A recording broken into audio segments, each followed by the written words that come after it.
Hi,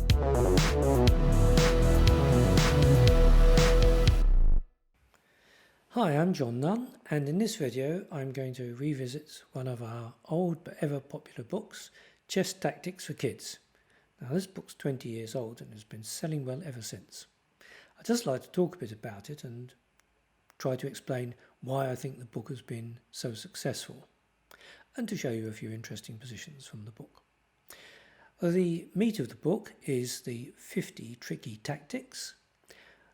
As the book's intended for kids, there's nothing very advanced here, but nevertheless, I think a lot of people will find it useful.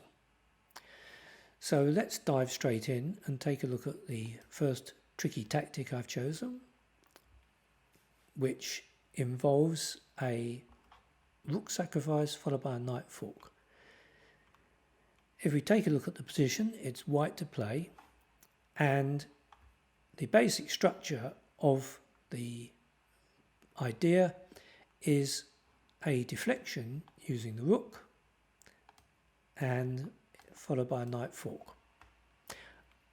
One of the features about this book, which I think makes it so valuable educationally, is that you see this basic idea, and there's a typical position showing it in its most elementary form, and then a couple more advanced, or not really advanced, but slightly more elaborate positions are shown in which the combination doesn't occur immediately but requires a little bit of preparation.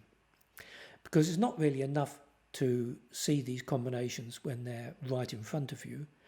You also have to see them a little bit in advance, and having perhaps a preparatory move or preparatory sacrifice before you play the main idea is the way that these combinations often occur in real life games.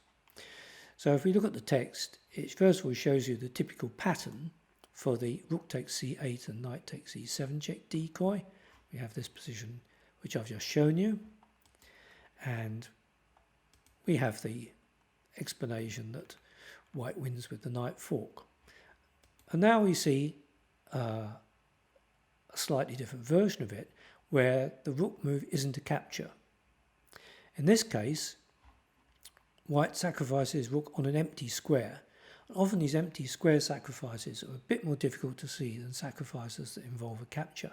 Because you know, beginners are always taught to look at checks and captures, and so rook takes c8 and knight takes e7 check is generally easier to see than rook c8 without capture and then knight takes e7 check. But it works just as well here. The black queen is in fact trapped, so sacrifice can't be declined, and after black takes, white again gives his knight fork. In this case it doesn't win quite so much material as in the first case, because white had to give up a whole rook to set it up, but nevertheless white wins a queen and a pawn for a rook and a piece, so that is a substantial material gain. Should normally be enough to win the game. It can occur in quite simplified positions, and the knight doesn't always come from queen 5, i.e. d4 or d5, depending upon the colour of the player executing the tactic. Here we see an endgame position with again an empty square rook sacrifice, but with the knight starting on a different square, namely g3. As the text says, the principle is the same. Rook goes to c1. In this case, it's a pin, so the queen can't simply flee out of the way. It takes, knight checks, and black ends up a piece ahead. And now we have the most sophisticated example, which is more complicated but still not that advanced. Black's rook is under attack. What does he do? He surprisingly ignores the attack on the rook and plays knight takes d4. Well, if white takes back, then black just retakes with the rook, and he's won a pawn. So the critical move is if he takes the rook. But now comes the typical tactic. But this time it's the queen that sacrifices itself on c1 and not the rook. With a lot of these tactics, they come in various closely related forms, and once you've seen the basic idea, you have to be kind of a bit flexible in seeing how they can be adapted to the situation on the board. In this case, seeing that it's the queen that can be sacrificed on c1 rather than the rook, but the knight fork that follows up is exactly the same. And the upshot of this tactic is that black has won a pawn. And in an endgame, that should be sufficient to win, especially as black has an additional positional advantage here, that he has a queenside and pawn majority, which is very important in knight and pawn endings. It's important, in fact, to note that if white plays now d6, black can stop the pawn with his king. So otherwise, the knight wouldn't be able to get back in time to stop the pawn. So there's a little thing that you have to check. If the black king had been on h8 in the initial position instead of g8, then the combination wouldn't have worked. So you have to be careful, follow through the analysis in your head before you start it to make sure that the final position doesn't contain any nasty surprises. There are 50 such standard tactics in the book, covering a wide range of themes. I'd just like to go on now to the second I've chosen. This is called the Deadly D-File Discovery. Well, here's the basic structure. It's a discovered attack. In this case, it's black to move, and the basic structure is pretty simple. Black sacrifices his bishop, discovering an attack on the white queen, and he wins a queen for a piece. Okay, that's simple enough. But now we gradually move on to slightly more elaborate versions, going step by step up the range of difficulty. Well, here is also not a particularly difficult idea. It's black to play, and he must be careful not to grab the apparently en prise pawn on d4, because after white swaps, he again has a discovered attack winning the queen. So there was an intermediary move. Black had to be careful not to fall into the trap of taking the pawn and thereby losing his queen. Now we go on to the next one, which is, again, slightly more difficult to see perhaps. It's white to play. In this case, you start off with a preliminary sacrifice. Knight takes the pawn on d5. Well, I just add one thing that isn't mentioned in the book. If black declines the sacrifice, white can take the pawn on c5, and this way he retains his extra pawn. It's important to note that white can actually drop the rook back if it's attacked, because the knight is still indirectly defended by the possibility of the discovered attack. Let's see that discovered attack. If black now takes on d5, white again has his bishop h7 check. In this case, he wins the queen for 2 minor pieces, but in fact black loses further material because after his queen is captured, his rook on a8 is trapped. So here white's only winning a pawn, but it's an important centre pawn, and you also have to consider that black might not accept the sacrifice but take this pawn instead, but it turns out that white wins a pawn in any case.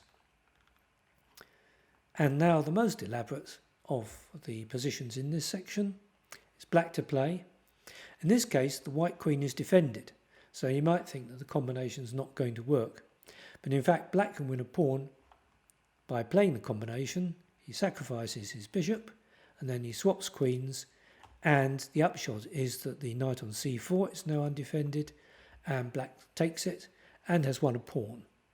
So that would give him a clear advantage and good winning chances. So it's this step-by-step approach which I think makes this book distinctive and particularly instructive for young. Well, of course it doesn't have to be only for young players. I mean, the sales of the book have been substantial enough to make me think that there's quite a lot of adult players who are using this book as well. But anybody who wants an elementary tactics course on standard tactical ideas would do well with this book. Now I'd just like to show you one final position. In this case, it's an idea that occurs in all sorts of positions. It's white to play, and white can win a piece with a discovered attack, which is called the old knight d5 trick in this book. take the position, and white jumps in with his knight, discovering an attack on the black queen. And the important point here is that there's a kind of double threat. White is attacking this bishop with a knight, and also he's attacking the queen. Black can't move his queen in a way that defends the bishop because the rook is on d8 and prevents black from dropping his queen back there. So he's got nothing better than to take the queen. Now white has this in-between move, an intermezzo as it's often called. He takes the bishop with check. Black has to move his king, and then white recaptures the queen, and he's won a piece. He's won the bishop on e7. Sometimes it doesn't necessarily work, and here's a case where it doesn't work. So this is also a useful point about the book. There's some explanation as to when these ideas don't work, because you can easily get it wrong. In this case, it looks as though white should be able to win the pawn on e7 with the same basic idea, but he ends up losing a piece if he makes the mistake of playing knight d5. Well, actually, he doesn't lose a piece. He should take on f6 check now to avoid losing a piece, which would leave a position which is roughly equal. If he now goes ahead and incorrectly takes this, black can move his king to f8, attacking the knight. And if white now takes the queen, black takes the knight and stays a piece up. Probably the best white could do would be to play knight takes g6 checked here and then take the queen, when he at least gets 2 pawns for the piece. But obviously that's an unfavourable transaction from white's point of view, and so he shouldn't have played knight d5 in the first place.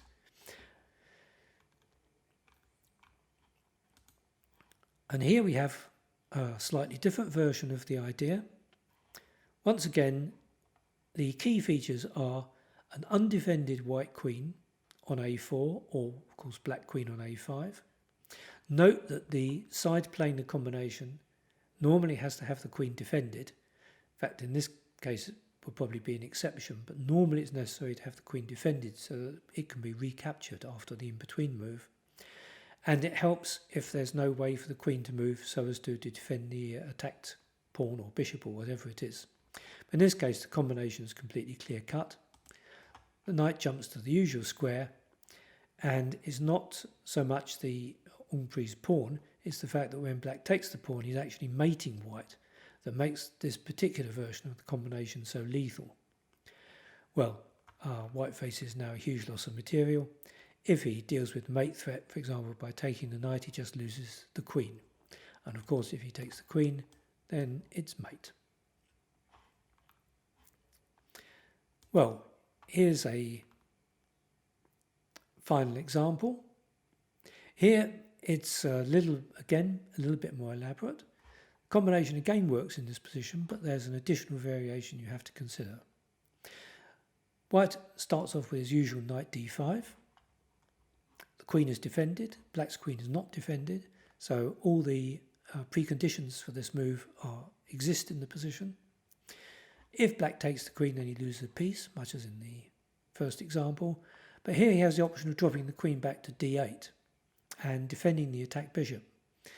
Well, sometimes this is a defensive possibility, but it very often leads to an advantage for the person playing the combination in any case, and that's certainly the case here. White first of all gains an important tempo by attacking the queen with the bishop. It's important because white opens the d file for the queen and the rook with gain of time. Black moves his queen. White now lops off the defensive bishop and wins an important pawn. Winning a centre pawn is usually more important than winning a flank pawn. Here the pawn disappears, and in addition white has gained the 2 bishops and has very active pieces, so I think we can say that white should win this position. So here it didn't win a piece, or it didn't win the queen, but it did win a key pawn. So a lot of these standard tactics come in various versions. This piece or that piece can be on a different square, but as long as you have the idea in your mind and you have a good feel for when it might occur, as I said, there are certain preconditions which often mean that one of these 50 tricky tactics is in the air, then you should be looking to see if you can make a tactic work. So this book isn't really about normal classification, forks, pins, deflections. It's more concrete than that. It's 50 tactical ideas which often occur in over-the-board play, and there's a mixture of all the normal tactical motifs, pins, discovered attacks, discovered checks and so on, in these positions. So it's a nice book, and of course a good gift for any kids who are keen to improve their tactical play. So I think that's why it's been one of our most successful books. Oh, I should mention that there are some nice cartoons in the book as well. Okay, thank you for watching this video, and I look forward to seeing you for the next one.